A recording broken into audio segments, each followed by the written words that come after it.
But I do have a question to start off. What are the common pitfalls that people make in terms of social media and trying to tie it to their business? You know, what are some common mistakes? My common mistake, or the common mistake I see in a lot of companies is trying to sell a product. And I think you have to think about customers and emotions first, and then you go to the product.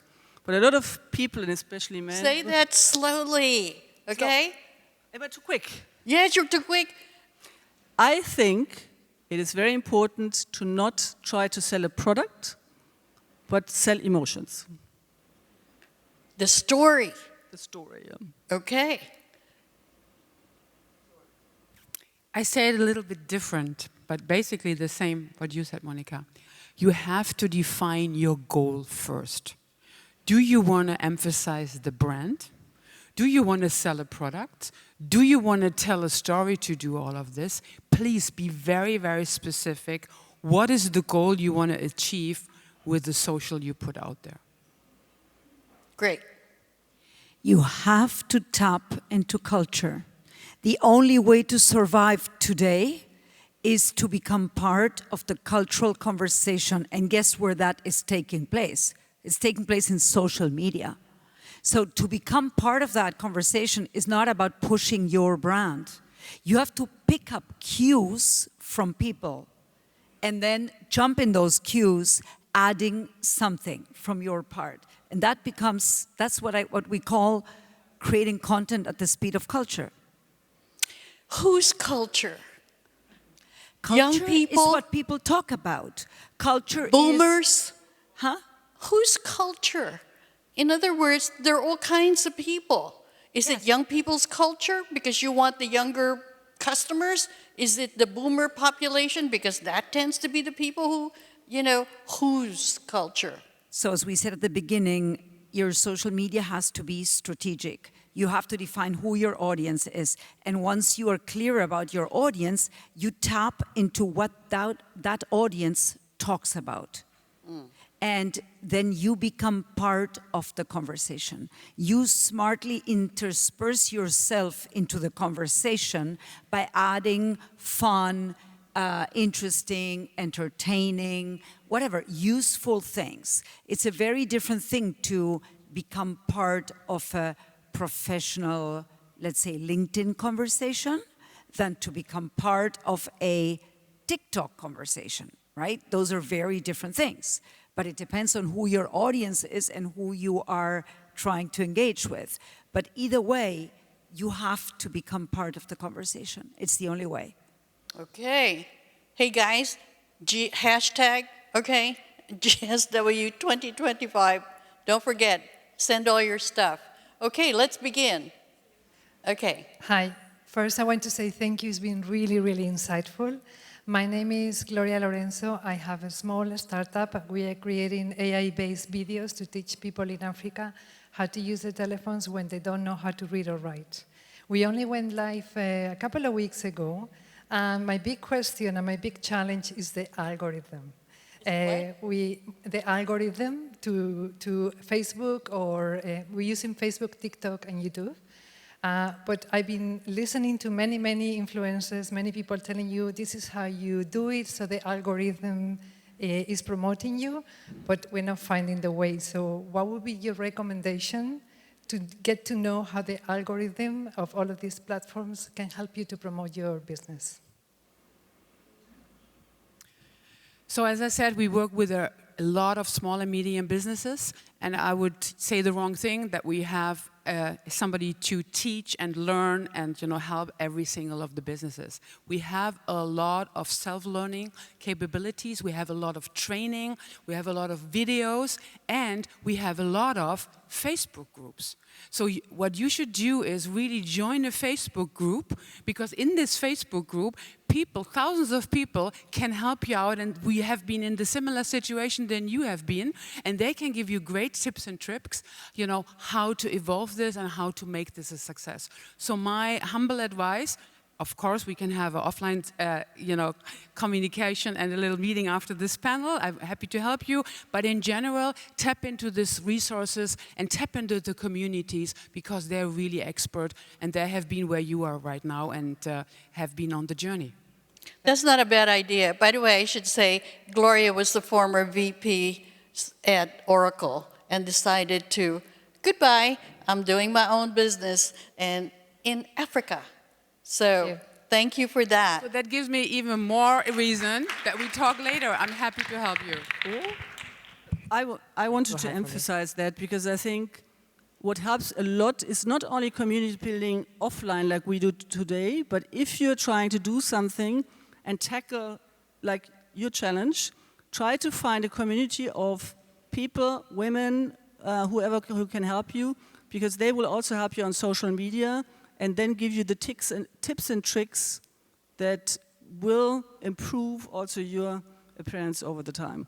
I saw a lot of people who started small and now they're getting bigger, and this helps a lot if you have a good community. Next. Hi, my name is Ana. I'm also from Spain. And my question is, the three of you spoke about authenticity, and a lot of companies use influencers. Now, how authentic can an influencer be if he or she is paid by a company to say something? Can you explain that to me? Wow, great question. Thank you, Ana. So companies that have substantial influencer budgets and that do this very professionally, they have a true strategy to select the right influencers. You know, there's macro, micro, nano influencers, and the credibility of those is very different. By the way, there's a big trend to go more towards nano influencers these days. But then, how do you make it as a brand so that they will create content that will sound authentic? Well, you do that by building a relationship with them, not just by paying them and do this and here's the product. It doesn't work like that. I'm just back from Cannes Lion, by the way, which is the biggest event every year for marketing, advertising, etc. And you will be interested to hear that Cannes Lion this year was entirely devoted to the creator economy. So to influencers and creators of content, because by the way, that's the future of brand building, or a large part of the future. And you could hear there big companies like Unilever, Coke, but many others. But also you could see Reese Witherspoon on stage, who's just started her own business and her own platform of content for Gen Zs and young girls. And they all tell you the story of how they partner with influencers. They really make them become part of the business. They establish a true relationship with them, and they create frameworks for them of how to work, etc. And they like co-create content with them. And ultimately then it becomes very authentic content because the influencer is almost like part of the business, part of the mentality of the culture of the company. Thank you. Wonderful. Thank you. Next. Hi, Stephanie Cardo from the US. I run a business. From where? I run a business that provides B2B services. So from a targeting standpoint, of course, I've been using LinkedIn Sales Navigator for many years and it works very well. My question is, how do you craft a targeting campaign to procurement officers or whatever in the B2B area on TikTok or Instagram or Facebook? What, Steph, can you rephrase the question? They're a little confused. The question is, we've heard a lot about how to use social media to grow. No, we're not hearing you now. We've heard a lot about how to use social media to grow a B2C business. My question is, how do you use those platforms to grow a B2B business? And in particular, how can you target customers who are corporations or corporate people on social media? It's much easier to do on LinkedIn, and I'm wondering if there are tricks or ways to do it on TikTok or Instagram or Facebook. Anybody want to tackle that? There sure are a lot of good examples of B2B use of TikTok and of Facebook and of Insta. It depends on what product you are selling. Think about something. B2B customers are also humans. So the guy who takes the decision ultimately to buy your product, whether it's the head of procurement, whether it's the IT guy, whether it's whoever it is also a person. And by the way, they also have emotions. And so you'll be interested to see how by treating B2B customers as people, and understanding their needs, their fears of taking certain business purchase decisions, you can manage to get really close to them. There's a lot of examples on that. And as I said, GoDaddy, for example, which is this software, web-built software in the US, is a great case. If you go to YouTube, you can find the entire case, and they use a plethora of social channels, not just LinkedIn, if you want to have a practical case. So, and when you are talking to B2B clients, I think one of the key learnings that we had with them, they think that social media works as a web. So they think about lift and shift. They basically say, this works on the web, I lift it, I shift it, and this is now social media, and that works. I think to take them on the journey, to educate them, to show what's possible, but also understand that funky stuff that you have on this, with the consumer community won't work, and the influencers with the big corporation. I think really listening, telling them what to do, taking them on the journey, and making them part of the plot is really an important strategy when you work with B2B, because the business is different. And my answer would be, it's the same thing as B2C. You have to be very strategic, which is the best word. But what I mean is you have to be clear about who's my target group, what are the key customer insights, what are their needs. Then you have to position your brand very clearly, and not with 100 pages, and I'm sorry, but I'm a bit influenced by discussions I had lately, not 100 pages, but an elevator pitch. So it's basically a similar thing. And I'm with Marina and Angie, they have emotions as well. Okay, next question. Thank you very much for these great presentations. My name is Dr. Samu Dube. I lead FP 2030, where we're trying to accelerate access to contraception and family planning across the globe. One of the major platforms that we believe could ensure there is the right information for the right age at the right time is use of social media. Yet many a times we are censored by Meta, etc. And I'm wondering, we're talking about B2B, B2C. There is a B2N where social media use that is correctly applied could liberalize and ensure the right information, the right products are in the right hands. What advice would you give for an organization like mine to partner perhaps with Meta and others to ensure that women across the world do have access to reproductive health services? Because we desperately need to get the message out there without the censorship to ensure there is the right information. Again, we know that there is cybersecurity issues, there is abuse of social media, etc. But we desperately need to get the message across through social media as well. So many audiences. So can you quickly summarize? So basically it's, that particularly target age group have the appropriate content, and that basically the big tech companies make sure that they have clear community standards, that they're deprioritizing messages that are not appropriate, that they're taking off messages that do not meet the community standards, and they basically take care that everything on the platform is managed responsibly. Is that what you're asking? Indeed, except that the community standards then are defined by people who may not know what the community standards that we need to get the message across is. So the censorship that happens, it nullifies the whole effort, because we find that the censorship ensures that messages don't get across, especially when trying to use Facebook and Instagram, etc. Are you talking about social media as it relates to the messages you want to send about contraception in African countries, for instance, or Everywhere.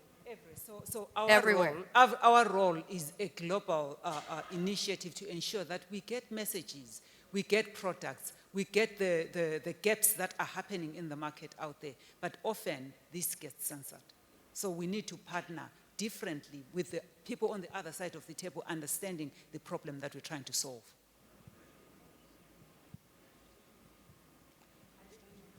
to tell you, they do not understand the question because, you know, you're saying that the messages that you want to send out regarding the need for contraception is being censored out in some countries, some... It's censored by Meta often. It's actually censored at the top, right at the top. People who are influencers, their accounts are closed, but we want to partner better so that you understand the problem that we're trying to solve. What advice do you have for organizations like ours and others working in reproductive health to partner better for women? You know what? After this session, it's probably best that you talk to Angie, since you keep mentioning Meta, and maybe it'll be easier to understand the exact issue. Yes, I'm happy to have that conversation and also let you know what we are doing, you know, with the community standards, with the deprioritization of contact, but I'm also happy for any input you have. So let's have that conversation. Thank you. Okay, next question. Hi, my name's Elise Notariani. I own a social media marketing agency in Philadelphia, USA. And obviously, we're all very privileged to be here at this conference.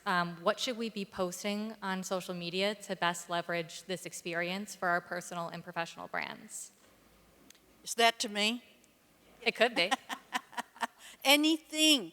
I have to tell you, I've been getting emails from people saying, oh, we're keeping track, we wish we were there, we're seeing pictures, we're hearing comments. All of you are actually posting all kinds of things. All of it, because we can't reach the globe. There may be 1,000 of you here, some shopping, but they are. But people really, I've been getting them, oh, I've been seeing on social media, there's so much activity, and they get it from all kinds. So whether it's Insta or, or Facebook, LinkedIn, whatever, all of it, because they can't all be here. There are women who cannot afford to be here, but who get as inspired and as, how do you say that, enthusiastic in the way that you are by what they see, but they can't be here. One of the things I want to do, we have several mothers, daughters, granddaughters, and grandparents, women who've been coming, and they brought, we have several of those, they brought their daughters, their granddaughters. I want to hear from them. So we're going to do a series called Legacies and have each of them, we could do a photo, and then each of them to talk about, from the young person as well as the veteran, they call them veterans, why are you here? What have you been, and how do you feel about coming with grandma? Right. That's wonderful. Yeah. So whatever, and you can create other stories. That's a story I want to convey because it's our 35th birthday. Right. And so legacies would fit for this time. Next question. Thank you. My name is Tatiana Prada. I have a question to both Marina and Angie, because Marina, you were talking about how important it is to measure and optimize very fast so that we can ensure our engagement. And Angie, you were saying that the hook time of a video and how important reels and videos are is about 1.6 seconds. And then if we don't reach that big engagement within that very short time, the algorithm might push us down. So my main question here is, do you have any proven strategy of what we can use to make those hooks at the beginning of the videos and reels create that engagement that we want to optimize? Thank you for the question. Let me clarify. It's not the algorithm, it's the consumer. The consumer have a ruthless thumb because there's so much information overflow on all these platforms. If 1.6 seconds you don't get the attention and don't engage in some way or form, don't touch the emotions, that's what's happening. But I give you a tip, and I used it myself. There is a Facebook and Instagram analyzer. Go look at the analyzer. It will tell you a lot about what you posted, how you reach people, and so on and so on. It's for free on the platform, and I'm sure can help you to get a little bit more insight. And one thing that Marina has pointed out at the very end of her presentation, learn, what did you say? Learn and change, or Optimize. optimize. And that's also super important. That's not static. Social media is not static. See what works, test and learn, put away what doesn't work, and really, really optimize on your journey when you go. But the Instagram and Facebook analyzer might be a good tool for you. Within the apps itself? It's in the app itself, yes. Okay, and just follow up there. You say the consumer needs to engage on some sort. What is the engagement within 1.6 seconds? Liking the video immediately, or? No, staying on the video. Just staying. Staying on the video. Okay, yeah. And Marina, for you, any optimizing or measure strategy that we could use to optimize it in the correct way? Yeah, I mean, no, I referred to that when I spoke about content. It's like the mentality is better done than perfect. Nothing is ever perfect. It's like change and improve the content all the time. Try out other things. Try out other starts of the video. Try out other things. I'll talk for a second about LinkedIn because we've spoken a lot about Insta and TikTok today here. But for example, LinkedIn, right? And I'm presuming a lot of you, and especially small businesses, also do a lot of... A ton. So we should maybe spend a second just, on LinkedIn.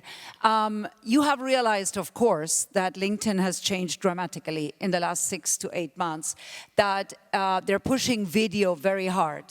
It's interesting because there are a lot of theories about, for example, vertical versus horizontal video, what is working better, et cetera, et cetera. I'm in very close connection with the LinkedIn teams as well. And the truth is there is no final verdict out there of what works better, and you can try that out yourself. If you post frequently, you will see that there are different reactions to different kinds of videos, etc.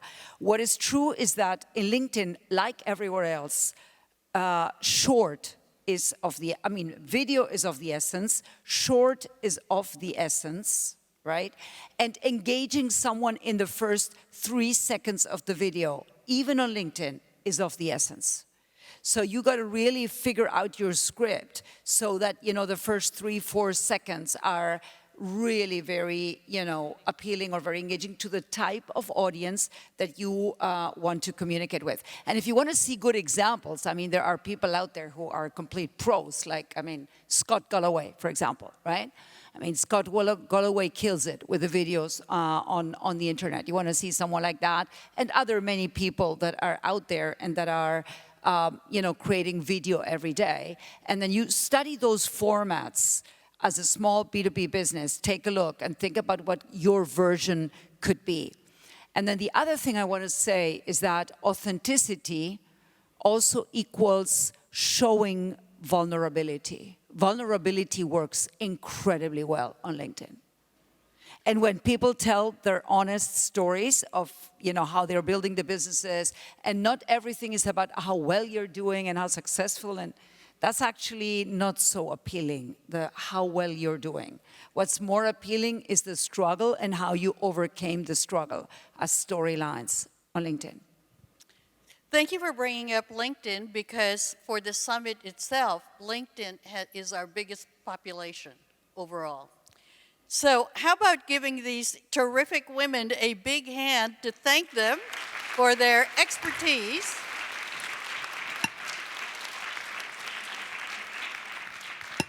Are you guys going to be around? I know there are shy ones in there who actually have a question or two. So they'll be around, So we need to move out because there's another session coming in here, and I'm sure they wouldn't mind to talk to you. Okay? Anyway, thank you so much for being here for this session.